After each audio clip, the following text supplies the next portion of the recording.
Bektemir Meliqo'ziyev raqibni texnik nokautga uchratdi. Referi jangni 7-raunddayoq to'xtatdi.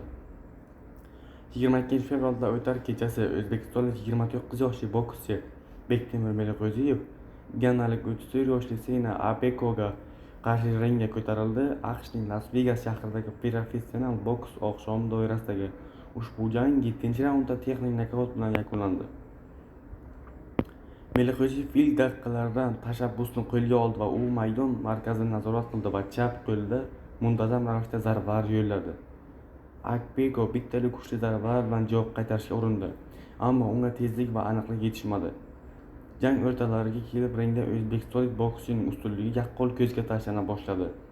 Meliqo'ziyev korpus qismiga tinimsiz zarbalar yo'llash orqali raqibni holdan to'ydirdi va bosimni yanada oshirdi. Hal qiluvchi palla 7-raundda to'g'ri keldi. Meliqo'ziyev chap qo'lida aniq zarba yo'llab, janalik bokschini polga qulatdi. Referi esa texnik nokaut qayd etdi. Bu orqali u WBA Continental Americans kamarini himoya qildi. Shuningdek, u WBA veb-saytida chempionlikka rasmiy da'vogar sifatida ko'rsatilgan.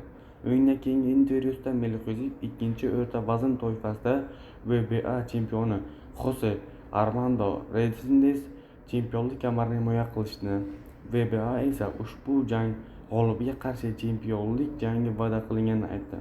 Ma'lumot uchun, ayni paytda Bektemirning hisobida professional boksda 18 ta jang mavjud. Shundan 11tasida muddatdan avval g'alaba qozongan bo'lsa, bir bor mag'lubiyatga uchragan.